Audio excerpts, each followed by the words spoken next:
I want to start off the session telling a story.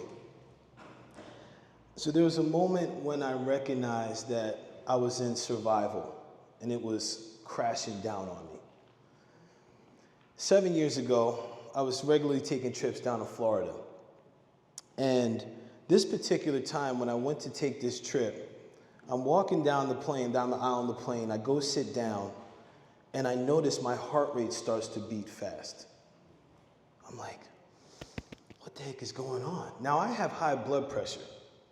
So I'm like, good God, I'm having a heart attack. And I'm saying, oh man, what's going on here? Now I can't breathe. And I'm like, I'm trying to catch my breath. I'm sitting in this seat. And as I'm sitting in the seat, people come sit next to me. I see people walking down the aisles. I panic more. Now the thing is I got to keep it together. I got to make sure, I got to pretend everything is okay.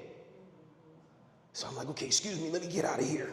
Excuse me. So I go back to where the flight attendants are and I put my hand on the wall. I'm like, what's going on?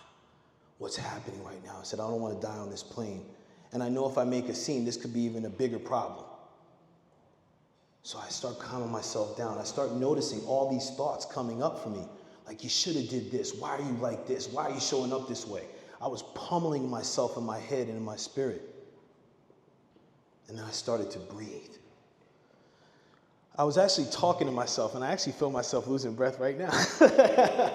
But I started talking to myself. I started talking myself down. And I was like, okay, Paul, you're on a plane. Your hand is on a wall. You have Nikes on. This person's about to serve you some pretzels. I started to get present in the moment. And when I got down, I sat in the plane, I said, phew, I got through it. But when I got to my destination, I was like, what was that? I had never experienced anything like that before. Called my sister, she's like, Paul, it sounds like you had a panic attack. A what? What the heck is that? So of course, I went to go see Dr. Google, and it told me all the things I thought I needed to know. And what I recognized is that I was in survival. I was in this place. And when I was doing the presentation, I was like, oh, wait. When I was doing this presentation, I found this picture, and this pretty much summed it up. This is what I was experiencing inside. I wanted to scream at the top of my lungs, and I didn't. I wanted to yell at the top of my lungs. I wanted to cry. I wanted to scream. I wanted to bust out of that plane. Why? What was the reason? Then when I started peeling back the layers, I started noticing, like, oh, I understand why everything is closing in on me. I failed to mention in the story that I was going through a divorce. For anyone that's gone through a divorce, my condolences and congratulations. Yeah, I see that. You see that? But there were things that were going on. I love it. There were things that were going on for me emotionally, financially, that I was dealing with that I never told anyone. Maybe a couple friends, my family knew, but I was keeping that to myself. I was experiencing parental alienation. So as I was going through the divorce, I wasn't seeing my son as much. Plus, from just reckless behavior, I had also fathered another child, which I was going down to Florida to see. Yeah. Not to mention the guilt and the shame of how I'm showing up as a father. Because I had vowed to myself, I'm never going to do what my dad did. And here I am doing it. And now I'm feeling like crap about myself. The guilt and shame there. Then to add to that, for those that have gone through divorce, it's financially devastating. I lost my focus. I lost my job. I was scraping. And I told you I had high blood pressure, right? So I was already battling that. And at that time, I was putting together a juice business. I was consulting. I was all over the place. And then to add to that, my brother was battling heart disease. He was fighting for his life at the time. And I was like, man, that scared me because several years prior, I had lost my mom to heart disease. Now, the thing that made this even more difficult is that I had this mindset I've got to survive this. I got to survive it. And that in itself, that mindset put me in survival mode. And today I'm going to talk to you all about some things that supported me and what I've experienced along the way. My name is Paul Newell. I'm a teacher. I'm a mentor. I'm a guide for men that are experiencing difficulty and challenges and loss in their life. I support men in getting back on alignment, finding themselves, getting back on purpose, and dealing with the dark stuff that we tend to avoid. For the past 10 years, I've been working with organizations like the Mankind Project and All Kings that support men in initiation movements and rituals to help them embrace masculinity in an authentic way. I've also led circles and online facilitation for black men for 4 years on every Saturday, giving black men a space where they could be seen and heard. Now today when we go through this, I wanted to say, this is free of me telling you what to do. That is not my job. My job is to guide you to your own sovereignty so you can figure that out for yourself. You know what to do, and that's my job to get you there. So let's talk about, for a moment, how we're going to spend this flow today. I'm going to talk to you all about the state of mental health, and I'm going to talk about this from my perspective, what I experienced, and then we're going to go into some statistics, and then the roots of survival. I talked to you about some of the conditions that I experienced, but this is also about what I'm seeing for myself and also what I've seen with other black men. Along with that, I'm going to talk to the sovereign keys. And when we talk about sovereign keys, I'm talking about the ways you can rule yourself. I'm going to give you 3 things that work for me that I think even if you use one of them, could be a win. And then when we wrap up, since this is about mental health, I'm going to provide you some guideposts, let's say. Some things that you can rock with that'll help you hone and sharpen your mental acuity, your mental well-being. So let's talk about the states of mental health. Now, I don't know if anybody else experienced this, but when I first was dealing with mental health or even heard about it, I thought it was a bunch of hogwash. I was like, this is a bunch of bull. I was like, what? Depressed? Man, get over it. Now, I was younger at the time. I was in my late teens, early 20s. What the heck did I know? Especially looking back on it at this age that I am now. But one of the things that happened to me when I was younger is my father passed away suddenly when I was 24. Now, I had graduated the year before. My dad didn't come to my graduation, and I let that mother hoo-ha have it. I went up to him, because I was like, you know what, you dad, I can't stand you, I hate you, I wish you were dead. Yeah.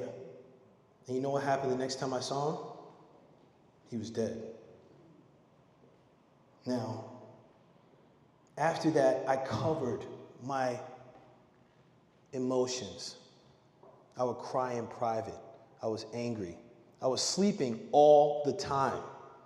And my sister was like, Paul, what's going on? I was like, I don't know. I can't sleep. I don't want to sleep. I see my dad in dreams. He's trying to tell me everything's all right. I'm struggling. She was like, go see a therapist. No, I'm fine.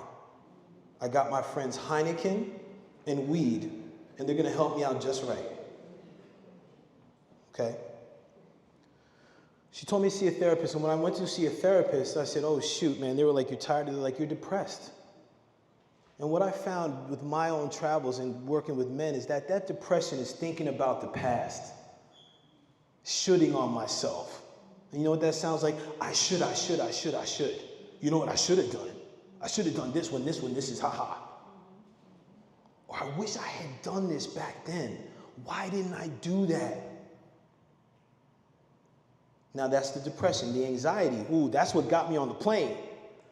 Because now I'm thinking like, man, I got this kid, I got another son, man, they're gonna grow up, how am I gonna pay my child support? How am I gonna pay rent? PSE&G's calling, all these things, bill collectors are coming, mothers of my children, lawyers, fees. Yeah, what the heck am I gonna do? I'm anxious. There was a chronic stress, there was a hypervigilance, like I was always on guard. I'm like, man, I'm like looking behind me, like, what's the threat? That's the anxiety. Now, for me, as being in this experience as a black man, when it comes to PTSD, post-traumatic stress, every time I see a cop drive by or whatever, my butt puckers up. I'm like, do I have my papers in order? When I go somewhere, it's like, especially growing up in a Jamaican household, it's like, man, you better act right. I see you. So it was always hypervigilant. It's like, I got to make sure I'm buttoned up. That led to me wearing a mask. And that was how I survived. That was how I made sure that I was accepted, that I was safe. And then when it comes to substance abuse, I told you about the Heinekens, right? Don't even get me started on the whiskey. And then the reckless behaviors, driving drunk, unprotected sex, binging Netflix, hours of watching Columbo, even though I love that show. These are all substance abuses. And the reason why I bring this up is because these are the things, these are the states that are impacting black men and men. But when it comes to black men, it's got a different tint. So let's talk about this and why that is. Especially we talked about, Beyonce was talking about the stigma, and last year we talked about this as well. What is the stigma? What is it? Is it that part of me that says, I can't let anybody know? Is it the part of me that says, you know what, nobody cares? Or is it the part of me that says, I don't want to bother them with that? Or like, this is nothing, I'm just tired, I'll get over it. I'll go take a nap. I'll go take a substance. There's this block that we have when it comes to taking care of ourselves. Because when it comes to getting help for mental health, that's what it is taking care of ourselves. Just like we take care of our bodies, the same way we take care of our mind, the same way we take care of our spirit, the same way we take care of our emotions. We attend to them, we hone them, we strengthen them. But what happens is, now I want to talk to this for a moment. When I was doing research on this, there was an article, there was a study, and if you want the study, I'll get you my information, I'll send it to you. But there was a study where this researcher found that there's a slavery narrative. And I said, well, okay, that prompted me to read more. And what the researcher was saying was basically because in the slave mentality, slaves were seen as objects. You do this, and that's what it is. So there was no space to say, hey, I'm not feeling great today. I'm really depressed. I'm stressed out. All this work and these whips are stressing me out. There was no space for that. Even if you think about the nutrients, what do we get? The ends. So what is the mindset?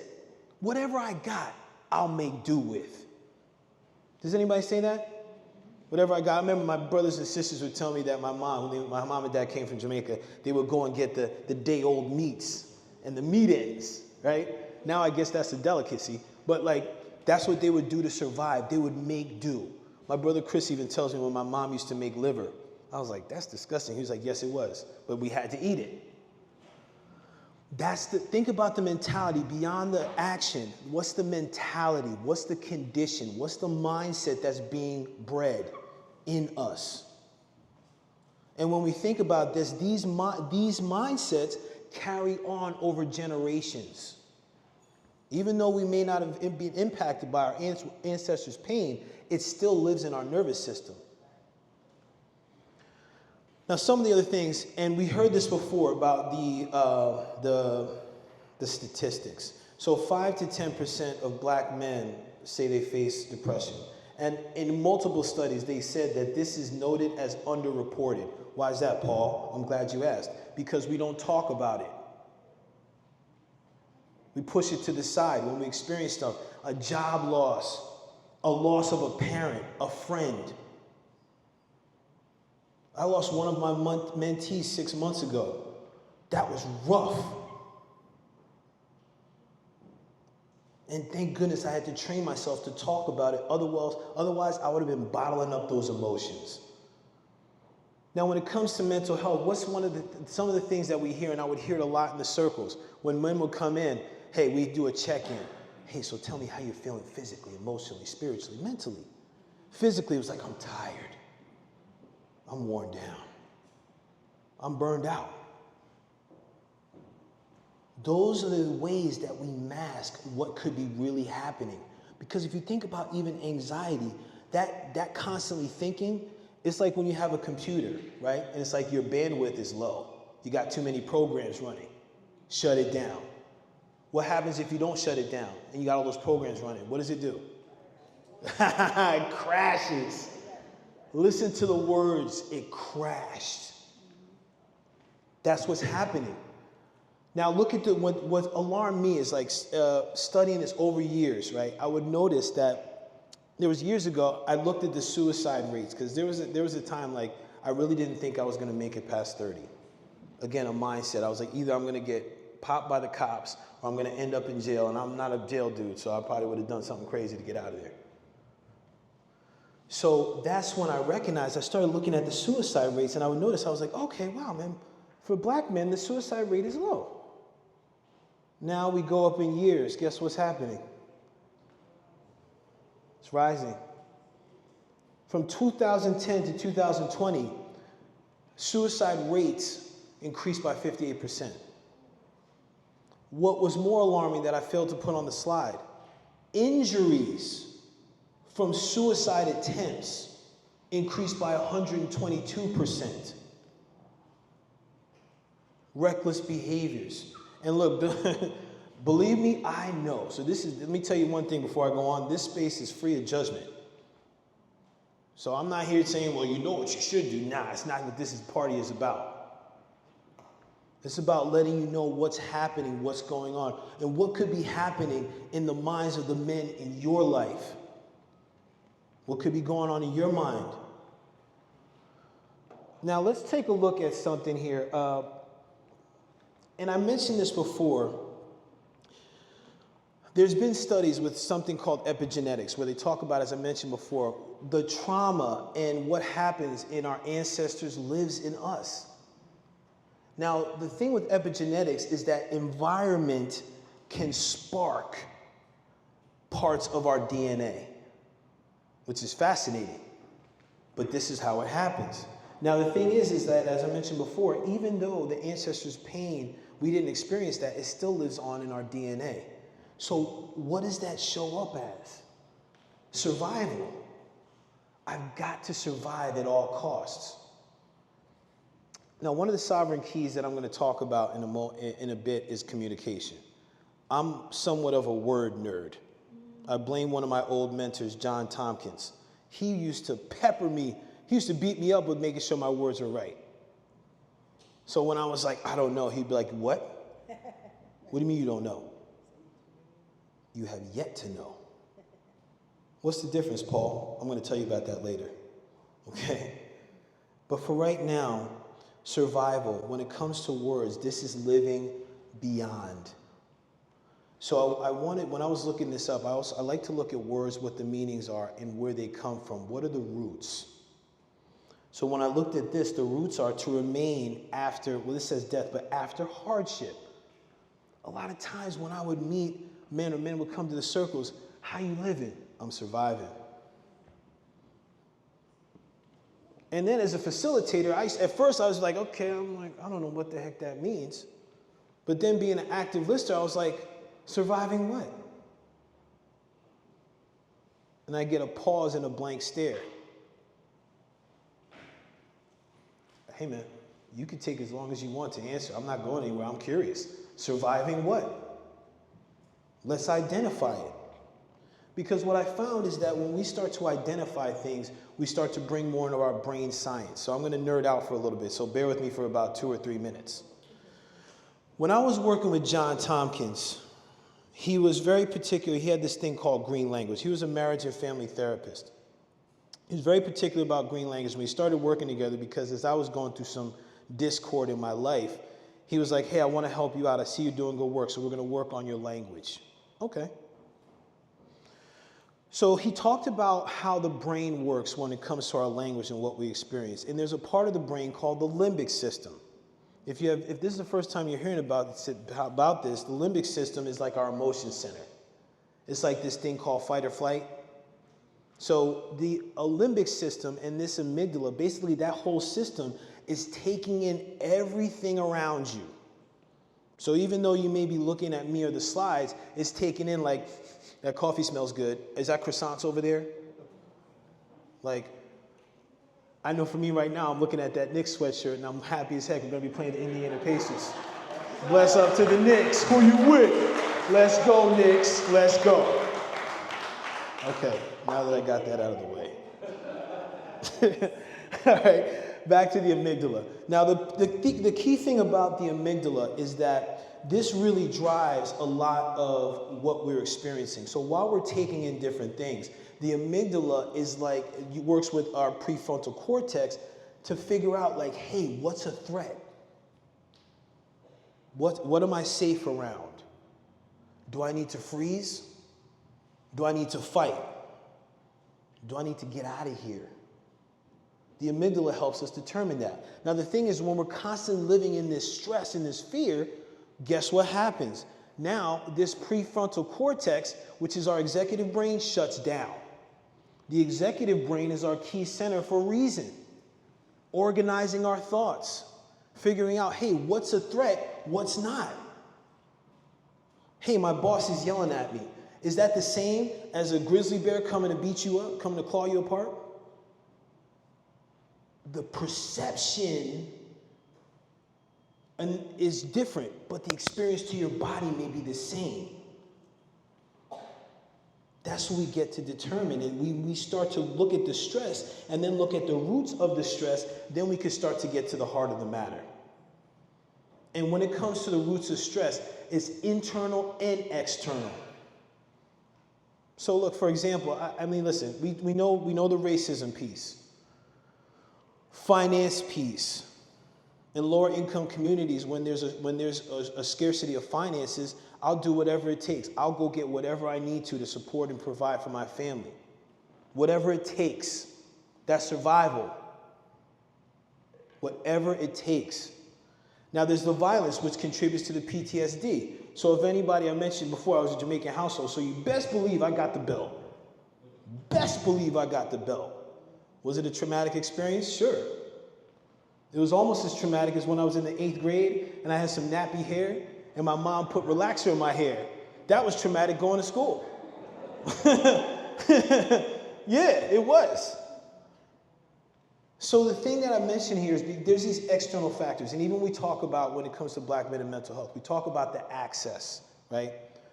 And when I thought that was interesting, and I found myself in that situation understanding this completely, because as a black man, I was very particular about who I was going to see for my therapy. And I noticed this when I was even going to marriage counseling. I was like, man, I'm saying something. This woman or this man has no idea what I'm even saying. They're not even listening. So now I'm working with a therapist. I mean, she's like kind of galactic. She does like stones and moon stars, quasars. I'm kind of into that stuff. It helps me. But it took me 6 years to find her. And the friend that referred me had been referring her for 3. So when we talk about access, I'm going to switch over here to the internal because there's a willingness. As black men, we get to be willing. That's the piece. Because it's difficult to be willing. You know how courageous that is? No one talks about it though. People are like, yo, you should just get help. But do you talk about how courageous it has to be to step to say, I need help? Nobody talks about that though. That's part of the stigma. We get to normalize asking for help, asking for support. Because now when we can ask for support, we can address these things or the roots. And talking about some of the other internal things, when I was talking before about how I was experiencing suppressing a lot of feelings, a lot of situations and experiences, and that came up. I failed to mention this before when it came to the amygdala, but there's something called an amygdala hijack. Has anybody ever heard of that? For those that are like, what the heck is this guy talking about? Well, I'm glad you asked. What the amygdala hijack is when you bottle up your emotions. like, microaggressions, like, yeah, you said that, I'm gonna let it go. And all of a sudden you keep pressing and pressing down. It's like you're trying to put cement on a bomb, right? Then all of a sudden, the bomb is gonna blow. Rubbish, concrete, all over the place. And it damages others. So in that amygdala hijack, you keep suppressing your emotions. All of a sudden, you keep taking everything in. Somebody can come and say, hey, how you doing? You see the game last night? You could be like, shut the hell up, get away from me. You blow up. I know I've been in that, and then all of a sudden I come back like, whew, hey, I don't know what happened there. I lost it. And it's usually on somebody I care about. Now here's the damaging thing, and I speak this for black men. When I was going through that and I was having my amygdala hijacks, it was when I was going through my divorce. And unfortunately, some of those hijacks came out on my son. Now I'm contributing to the generational trauma. I wasn't aware, or I had yet to be aware. So this is important that we start to look at the roots. And when I'm working with men, I'm like, okay, you got this going on, but let's get to the root of this, because we got to figure out how we cope. We got to figure out how we cope. And we got to find healthier ways. Now this here, again, free of judgment, I'm speaking about from my situation. So I have here the 3 ways that I coped. And usually it's called substance abuse. But when I was drinking old fashions, I was never giving them a 1-2 combo. I was never beating them up. I was stuffing my face with them. I was drinking a lot. I was smoking a lot. I was eating a lot of bad food. Now here's the thing. How we cope is rooted in something. How we cope is rooted in something early. And let me explain. When my parents got divorced when I was younger, my mom and dad really didn't get along. Well, my mom was going front of her life. Dad was kind of violent. When they got divorced, like I had my time with him on Friday nights. Now, along the stress, I was like, I don't want to go to daddy's house. Because I could sense my mom, there was something going on. So what my dad would do to make me feel better is he would take me to this place at the time called Burger Express. Now I'm 6 or 7 years old. I'm having a double cheeseburger with fries and a big, large drink. Guess what? It made me feel better. He'd go get me a toy. It'll make me feel better. Guess what? Now fast forward. Zoop, zoop, zoop, zoop, zoop, zoop, zoop. Pause 49. Man, I'm feeling some stress. Yo, let me go get that Wendy's double stack. And now they got drive-through, so they don't even have to see my face. I could be like, thanks, large Dr. Pepper, extra fries. Let me get that chicken wrap so I can feel good about myself. But I say this because the gluttony piece is we stuff ourselves to numb. And I know this is for myself, and I know this is for other men, other black men specifically. And this is dangerous because what happens is when we stuff, and the substance can be free of just food or drugs or alcohol or sex. It could be that Netflix. It could be always tapping into something that you're like, I'm doing this a lot. It could even be working out. Like when I was training full time, I would see people there working out for like 4 hours. I'd be like, are you okay?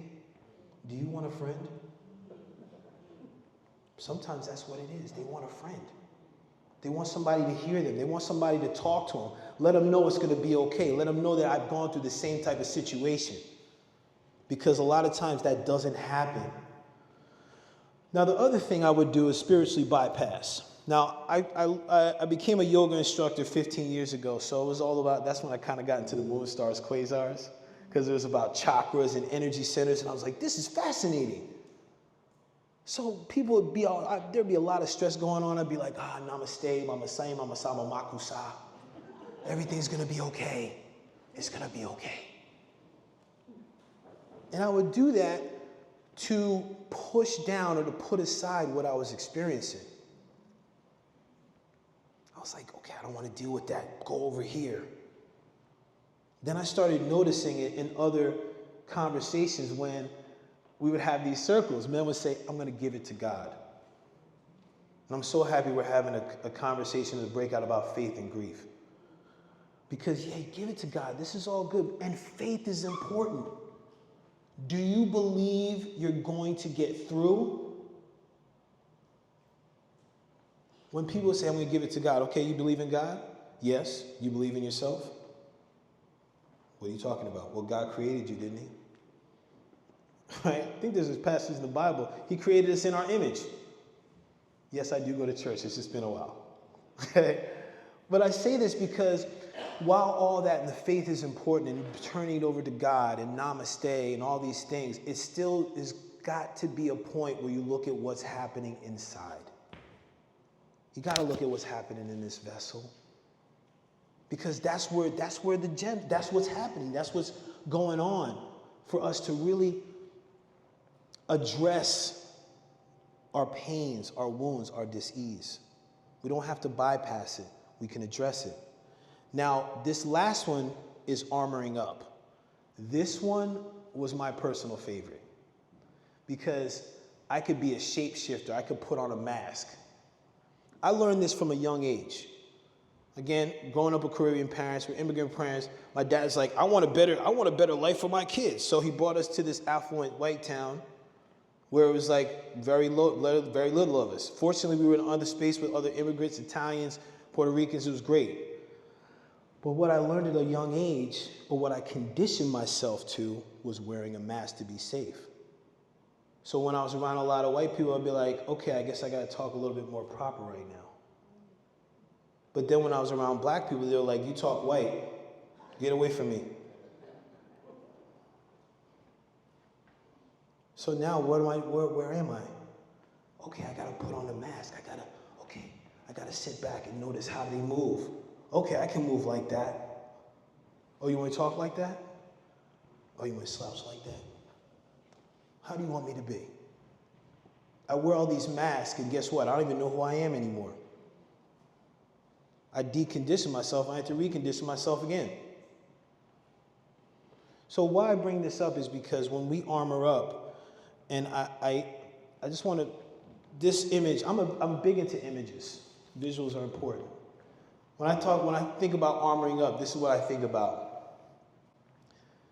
This is what happens for men. Everything's fine. I'm going to put on my chest plate.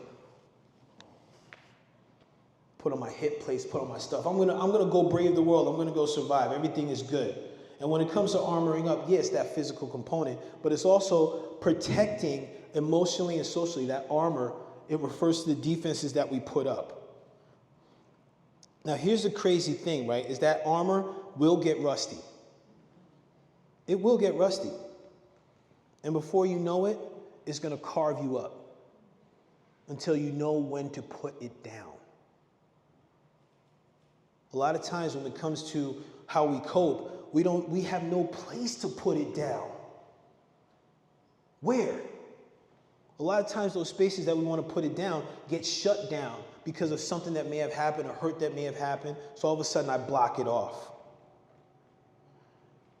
So I got to share this story real quick, and then I'll get to the other stuff. Talk about armor. I told you all I went through a divorce. And since then, I've had some relationships. You all heard about the situation with the mother of my children. Okay, so I was dealing with that. And my heart was, I covered my heart. I was like, I'm not going to let them hurt me. So, real quick, I was in an initiation weekend with All Kings. It was hot. It was August. All Kings is an organization. We work with men that have been impacted by the justice system. So we bring them out to the woods in upstate New York so they can have a different way of being, different way of living. We teach them about how they can live their life so they stay out of the prison system. We teach them about how they harness their emotions, how they communicate, how they can be mentored, how they can receive guidance, how they can live on purpose. So one of the activities was this exercise called the Power Stone. And it's where we can teach men how to harness and transmute anger. So now, at this point, I had been holding a lot of anger, but I was like, I'm not gonna let anybody see it. Until I had to model this exercise as one of the staff. Now I'm modeling this, I'm like trying to be calm about it, but then all of a sudden the anger went. I I pick up this boulder, I throw it into the ground, I let out this phrase, and it was actually, "You'll never keep me away from my kids." And I can remember I could hear it vibrating through the, like resonating and echoing through the trees. And my head started pounding. Now I got through the weekend, but when I got home on Sunday night, I was like, good God, man, what the heck is going on? Now, I knew what was happening. My blood pressure was through the roof. You think your boy wanted to check it? Nope. I went to bed. Dangerous. Woke up, still had the headache. Took my blood pressure, it was like 180 over 160. Yeah, that's what I said. And I went to the hospital quickly. Now, speed this up. The doctors are like, what the heck are you in here for, man?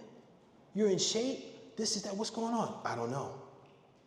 They admitted me. They were like, you're not leaving here. You're going to have a stroke. And we can't get your blood pressure down. We don't know what to do. So I'm like, damn. I'm sitting in the hospital bed. It's 3 o'clock in the morning. I'm like, okay, I'm going to use some keys. Some of the things I learned. So I was like, I'm going to go talk to my heart. Went into this meditation.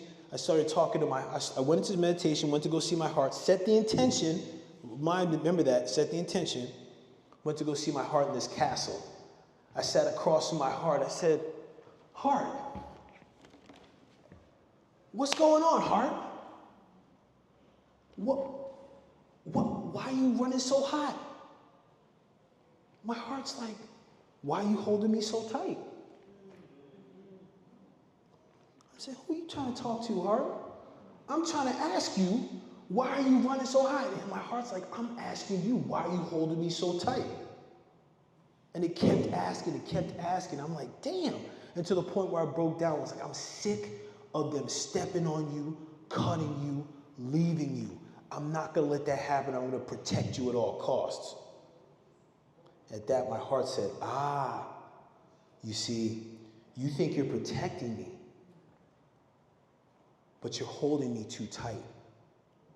You're hurting me. You're cutting us up. And I'm like, oh my gosh, I had no idea. So I said, heart, what do I do? He said, set us free. Set us free. Set your hurts free. Set your pains free. Lay it on the table. And because this is a meditative space, and I can go into that, that's one of the tools I'll talk about, it was beautiful. It was like ancestors came down from the heavens and started to lay down their wounds on the table, like an offering. I'm giving this up. That was so powerful for me because when I woke up, I was bawling in the bed. I was bawling in the hospital room. And I'm not talking about like the shed the tear like they do in the movies. I'm like snot bubbles, like it was bananas. And I felt so free. And you know what? When my blood pressure was the next morning? 124 over 82. They couldn't get it down. I could though. And I recognized that's when I start living, that's when I start going from survival to sovereign, because I gotta have keys. I gotta have keys to cross that bridge. There's got to be a key. So what I'm gonna get to right here is I'm gonna talk to 3 of the keys that help me. The first one, actually sovereign. What is sovereign? Let me go over that. Sovereign is reign above. And this isn't about reigning over someone. Okay, this is about reigning over yourself, being able to rule yourself. So the first one is communication. This is one of the first keys, all right? What's the reason? I mentioned before, John Tompkins was on me about my communication. What's the reason this is important? Well, you see the things here and I'll get to it. But communication from a mental health perspective can take you from a stuck state to a flow state. Okay, stuck state, flow state. How's that? I'm glad you asked. When I'm working with men, it's something John taught me is that whenever I say I am, whatever I put after that, I become. I'm thirsty. I'm Paul. I'm this. So when I hear people say, I'm sad, okay, do you want to stay there? What? No. Then I want you to, are you open to reframing this to saying, I'm experiencing sadness? Yeah. All of a sudden, things change for them. Why is that?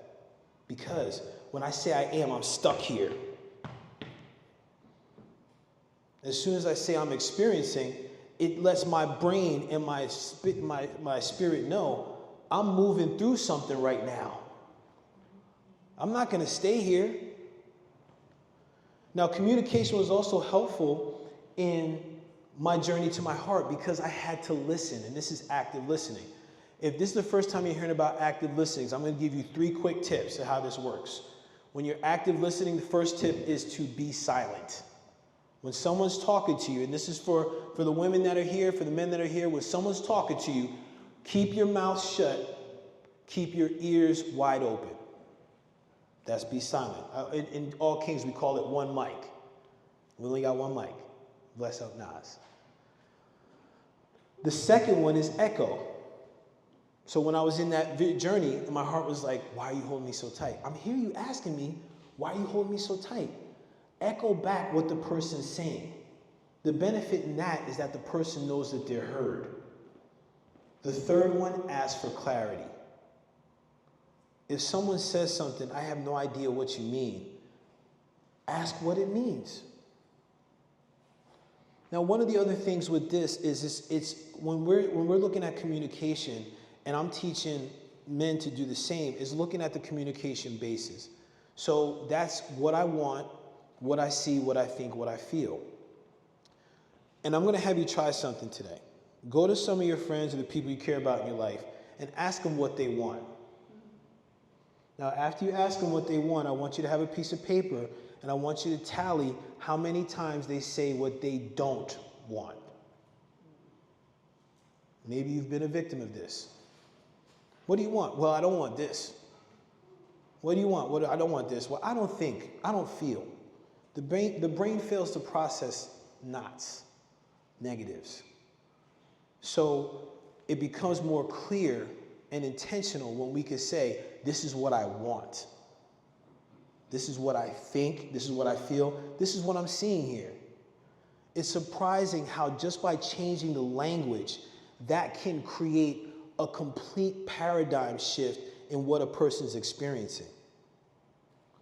Now, the other emotional navigation, like I know they talk about men. There's a lot of talk about, I want men to be more emotionally intelligent. Yeah, that's cool and all.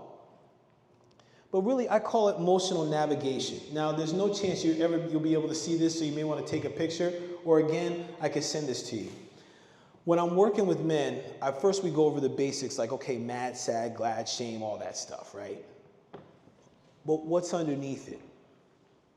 Some of the things I found, when I really started addressing my anger, I found that what was underneath it was sadness, dis-ease, pain. So I would take men through this, okay, you're angry, and I would show them the chart. Look, okay, cool. So is there another word besides angry that really more aligns? Yeah, actually, I'm bitter. Oh, okay. And as I go into bitter, are you sense of violation, indignant? Like, what is that? Well, actually, what did that do? That opens us up to get to the root of what's the issue. And coming back to the stigma thing, it's in our community, we think like, hey, if I'm depressed or I'm anxious, this is a stigma. I can't tell anybody. Yes, tell somebody. This is a message. Your body and your spirit is giving you a message like, hello, can you hear me? Yo, this is going on. I need help. I need help. Until the point where it comes across where you're seeing more for men now, cancers, heart disease, stroke. Bless up for my sister, because I tell you what, my brother had colon cancer. I was so resistant to get a colonoscopy. You know how many times I put off that appointment? But she was like, Paul, this is serious. Men are dying. Okay. So I went and did it. Again, that was brave. I didn't realize how quick it would be, because I went in this white room and I woke up with ginger ale next to me. I was like, this is great. I didn't feel a thing. But I say this because we hold things so much and it comes across as dis-ease. And it could damage us. It could take us out. Now, the other one we had is parts work. This is something I learned about, and parts work is in therapy. It's called family. I can't remember. It's IFS, but it's interfamily systems, internal family systems. Yes, but like when I learned about it, it was parts work. So it's being able, and what this is addressing and attending to the different parts of our subconscious. This part of yourself that's the 11-year-old that got picked on. The part of yourself that may have been violated at some stage. The part of yourself that was bullied. The part of yourself that's the champion. The part of yourself that's the professional. There's parts of yourself that drive behavior. So by us learning this, and especially for when I'm teaching this to black men, it's like, who's driving the bus? Who is? And then also when I look at this, it's accessing all parts of ourselves. So now I can go in, I can address these parts, and with active listening, I can know what's happening with them. I can know what you want. How can we work together? What's your mission? These are all very important things, because now it takes those parts of me that are experiencing depression, and now I can get data and feedback. Now I can figure out what's going on. Now, coming to the last one here, community. Community. What's one of the reasons we're here? Community. This is, I can't even tell you how important this is. Because this is a space, especially, and now I'm going to say this, working with black men, and for me, myself, when I first went into the Mankind Project, right, they had this thing called the New World Training Adventure. And like, it was like, okay, first I'm like, okay, we're going to the woods? What? And I don't know about you, but I'm like, I always think of like, when I'm going to the woods, I think of the horror movie, I'm like, yo, black people don't make it out this piece, man. You're not catching me. I'll see you, I'll stay in the car, bro. Okay? So I go to this event, I go to this weekend, this initiation weekend, and it's like the woods, and it's like a couple of the minorities, but it's predominantly white people. And I'm like, oh man, what the heck is going on? I had to trust. That sucked for me. I was holding on tight like this till probably Saturday. But what I found was that being in that kind of space was an opportunity for me to rebuild trust and truth. And I noticed it too when I was going to, when I was doing the online circles, I'd have brothers coming in, they wouldn't say anything for like 3 weeks. Nothing. Then all of a sudden, they begin talking. What's the reason? A lot of times for black men and for men in general that I found is that there's some point in their life when they trusted something and it failed them. Has anybody ever had that? Yeah. Trusted something like, oh, I believed in you. I told you something that was sensitive. Why did you go tell the whole neighborhood? What's the next sentence I'm saying to myself? I'm never telling anybody this again. I'll never be vulnerable. That's the ripples. It carries throughout life. But the thing is this is a space, when we create these spaces in community, this gives us a reflective challenge too. So once we know what we want, we have a community to help us get there. We have a community to be like, hey, you really want to think about that? Hey, do you want to do that? And it's not to question you all the time, but it's to really challenge your authenticity, especially if it's done in a good way. Now, another part of this is accountability for community. Because when we're experiencing mental health situations and we fail, we at least when we express it, then we fail to do anything about it, having a strong community, an authentic community, is going to challenge you to get that help. And a lot of times it may not be therapy. A lot of times it could be just be a group of good friends. I know we push therapy, and I get that. And sometimes they're pushing meds. But what about just having a group of good friends? So I gotta share this, right? So this is like, these are my guys. Okay, this is my community. So you got a couple pictures with all kings. I'm in a men's group, right? We meet once a month, and we talk throughout the month anyway, called Men Mentor Men in the Corner. And then this is one of the pictures that we have from the online circle. You notice it's intergenerational. We got cats all ages. Why I bring this up is because community was important for me during my Maury movement. All right, for those that don't remember, there was a show called Maury Povich. It was like, the child is not yours. The child and I. So I told you all I had a kid in Florida, right? A child in Florida. So I was being alienated from this young man. So I put in my paperwork to get my parenting time. I'm like, I gotta go reestablish this. Now, a friend of my community, man, my man Big V, I love this dude. He said, hey, Paul, man, you may want to get that kid checked. I said, man, you better watch your mouth. She would never. I've been paying for this kid child support for 9 years. I said, no. But something was like, my man cares about me, so I'm doing it. I did it, took the test. You want to know what happened?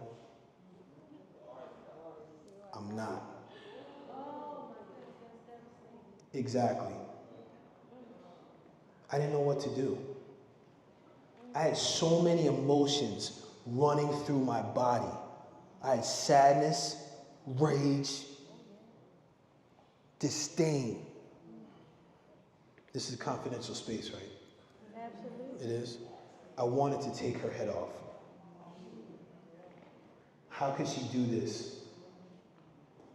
Then after I got past my rage, I had sadness for all the years I had spent with this young man.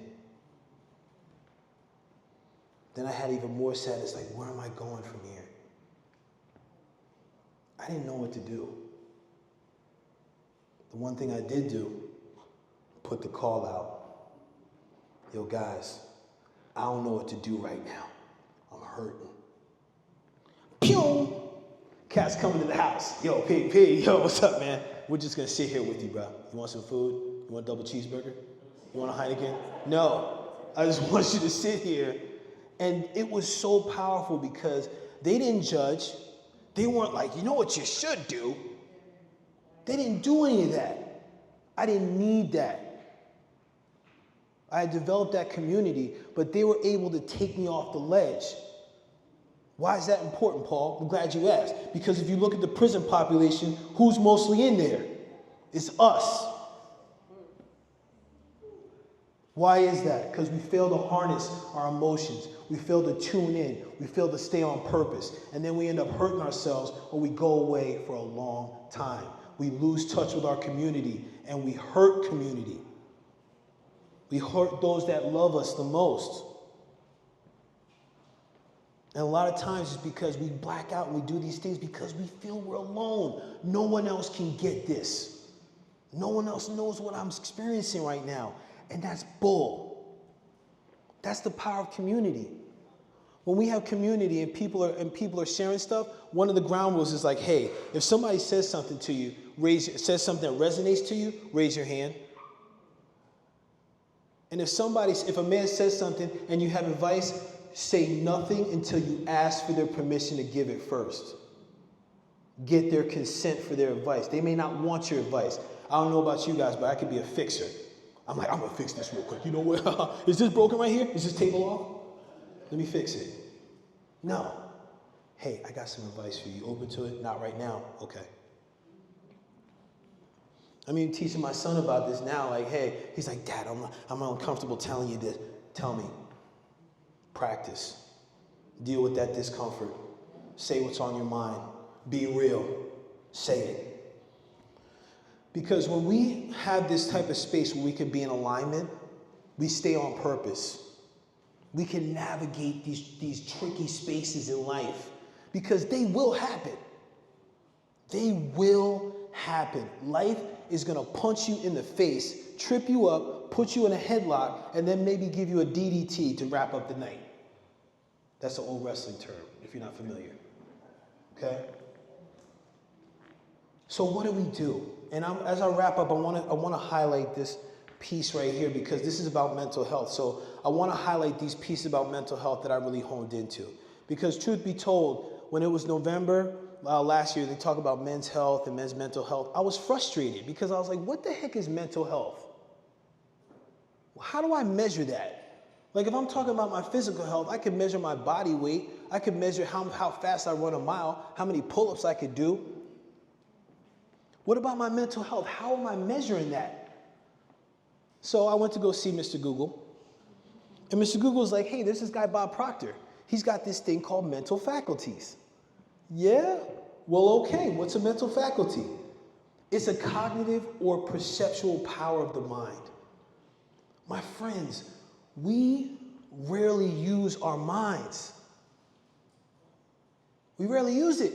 And men especially, we get locked in this like, oh, I gotta go to work. Okay, I'm coming home. I gotta do this. I got to do this. I have to. I need to. That's triggering the limbic system. Now I'm in stress. So here are the 6 faculties as we start to wrap up. And I think I'm on time. Yes, I can have some questions and answers. So this here, now here's the invitation. You could take whichever one of these you want. You can work on all of them. You can work on one of them. You can work on none of them. This is simply an invitation. And let me explain how this works. When it comes to the first one, memory and mental health, this is about rewriting the story. I have my book here at the table. One of the things I wrote in my book, Heal.Thy.Man Method, is what's your story? Because when I was healing myself, and those are all experiences that I had took on so I could take care of myself, so I could stay alive. Because there was a lot of spaces, a lot of years I was like, I wanted to be done with this life. Done. So what are the things, what are the stories I get to rewrite? What are the narratives I get to change? Because we all have memory. Remember we talked about the DNA, right? Experiences live in the DNA. Something can happen which will activate a memory. All of a sudden, where did that come from? What? Rewrite the story. That's memory. Now, of course, it's like, hey, remembering people's name. Of course, it's that too. But it's about from a mental health perspective. What's the story that you're telling yourself? What's the story that happened? It's like when they say, if you have siblings, each sibling had a different parent. Isn't that crazy? And it's true. The second one for men, well, actually, when I speak about for black men from memory, rewrite the stories, change the narrative. And that could be around life, that could be around love. I know for me, I had to change my narrative about the career. Because for years, when I was going through child support, any time of money I made because I was in arrears, took it. I would get money from a consulting gig. I would feel all nice. I'm going to the movies, man. I go watch Avengers. Denied. Damn. Took that money. Right? So I get to rewrite the story because in my mind, I was like, I don't want to make anything because they're going to take it. That's a scarcity mindset. That's scarcity. And that's okay. We get to acknowledge it though. It comes to imagination. What I notice is men stop creating. We stop. Like, if you think I'm joking, men, when's the last time you doodled? When's the last time you sang a song? Hit some keys on the piano. Diddle-diddle-ding. When's the last time you did that? When's the last time you planted a garden? Planted a seed? What's the importance of this? Well, when we can tap into the creation, it helps us solve problems. It helps us navigate things in a creative way. And imagination is because it helps us dream big. One of the things when I was working with this Juvenile Justice Commission, I was working with these young men, and we created vision statements. And one of the things was like, okay, hey, listen, okay, what do you want? They told me, what does it feel like? Well, I don't know. Well, close your eyes, and I want you to envision that you're there. When you have what you want, when you have that house, who's there with you? Do you smell some dinner cooking in the kitchen? Do you smell the grass cut? Is somebody in the house calling to you? What do you feel? Do you feel pride looking at your house? When we close our eyes and we can create in this type of way, our brain doesn't know. We create a narrative. We create this situation that becomes real to us. When we dream big, when we imagine and express deeply. The next one is will, acting boldly. There's a lot of times, especially for me as a black man, I'm like, okay, I'm not going to do that, man. I'm not going to put that target on my back. You can have it. Because a lot of times my will got dampened because from my experience, I would see people on TV that would step up and get knocked down. It's a modern day of a term called buck breaking, which again comes from the slavery days, where they humiliate black men in front of the whole community to show their powerlessness. You think that still happens today? Yeah, exactly. So will is extremely important for us to be on our game. Follow through. See it to the end. Is it difficult? Yes. Yes, it is difficult. It's like if you go in the woods and there's not a path, you're going to get smacked up in the face with some branches. That's the discomfort of carving a new path for yourself. Now, this next piece here, reason. Reason was key for me, especially with this baby mama situation, the mother of my children situation. Like, one of the things that helped me out, believe it or not, this is going to sound crazy, is I had to employ reason. I was like, well, listen, even whether this woman knew or not, she was doing what was the best for her child. She was doing what was best in her perspective. You know how difficult that was for me to accept? Talk about parts work. I was having a tug of war. I was like, no, take her head off. No. There's something bigger at play.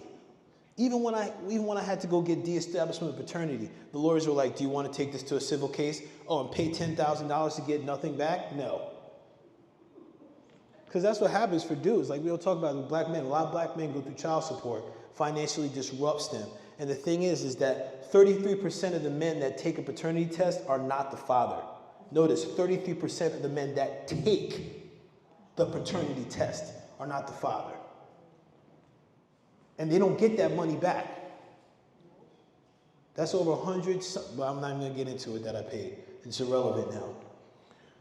Reason, choosing wisely, looking at two sides, looking at all sides. And this is the part of sovereignty.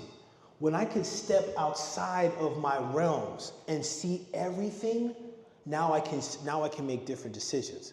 But my man Les Brown says you can't see the picture when you're in the frame. So if you're in this piece, you're not going to be able to see everything. You got to be able to step out of it. Perception. What do you see, and how do you see it? This right here is big, because what do we see, and where are we seeing it from? A lot of times the perception is a certain way, and then that's how we choose to live our life, which can completely be completely disruptive. But that's what happens when it comes to perception. Something happens to us, especially from a mental health perspective, and then we begin to see it a certain way. There's your neurons, or neural pathways, they're called. What happens with the neural pathway is when you keep doing things the same way, you carve a path. It's like if you think about when you drive to work. You can almost do it unconsciously. Don't let them set a detour up. Thank goodness for Waze. Now you know a way, right? Think about it. They put a detour, it's like good. I start short-circuiting. This is what happens with the neural pathways. So the thing is, when we create a new behavior, it's sticky at times, but we got to keep going at it. We got to keep forging. We got to keep moving along this path to build a new and different way, and a new and different way to see things. A lot of times, like for me to practice this, I got to be like, man, look at this jabroni. Hold on, let me step back for a second. I'm going to see this a different way. Now, part of that leads to intuition and trusting your knowing. By show of hands, has anybody had a gut feeling about something and then went against it and it was horrible? Look at that. Well. Yep. And boy, I tell you, every time I'm like, it's like that part of myself is like, I told you so. Like, keep quiet. Okay, I'm going to listen next time. Right? It's amazing. Why? What's the reason that this is so important? Is because this is a consciousness. This is a knowing within us that only you have. This is why I say this when it comes to black men and tapping into your intuition. Like, you know, I hear black men say it all the time, and in general, like, hey, you know, I just really felt I should do this. Do it then. I don't know. Hey, how can I support you in doing it? I had a dude call me the other day. He was like, yo, man, I'm going through something right now, blah, blah, blah. I'm talking. I'm like, okay. He's like, man, I just need to break out of this. I just need to go draw, create something. I was like, yo, you got an art store by you? Yeah. What's your Venmo? Okay, cool. Ding! Yo, Paul, yeah. Don't say anything else. Just go to the art store, go get a pad and some pencils and do your thing. Follow your gut. That's one of the key things. Whenever I'm working with men in mentorship or programming, follow your gut. It's yours. It's your purpose. It's your will. It's spirit coming through you, telling you it's your time. It's your expression. Do the damn thing. It's your time. Now, when we talk about this and when it comes to, and as we wrap up here, when it comes to these spaces, this is one of the reasons I created the blueprints. And this is what I've been working with with men. And I actually did a co-ed cohort to really test this. But I've been working with this for men to really help men not just learn about these archetypes of the lover and the magician and the warrior and the king, in this case the sovereign, but how do they show up for you? And that could look like, who taught you how to love? More is caught than taught, you know. Who taught you how to take care of yourself? Hey, when there was a disagreement, who taught you about conflict management? Hey, where did you learn how to protect? What does that mean to you? When it comes to a magician, what's your vision? What do you want to create? How do you take your anger and how do you turn your pain into purpose? That's an alchemist. I'm taking one thing, I'm making it something else. And then sovereign, how you live, what is your purpose? What are you leading? People think leadership, I gotta lead a whole bunch of people. No, lead yourself. People will follow if they choose, and it doesn't even matter. Lead yourself, and it's an expression of yourself. This is if you're interested, if there's someone you think is interested, you could scan that QR code, and then you can fill out an interest form, because I'm doing another cohort in June, and then another one in September. It's 8 weeks, but this is how we support and help men to find themselves and get on purpose. As I wrap up, before we get to questions and answers, when it talks to going from survival to sovereignty, there is a nobility in that. And this one came up, it's one of my favorite movies, The Kingsman. I don't know if anybody's seen it. I'm a big fan. So this quote is,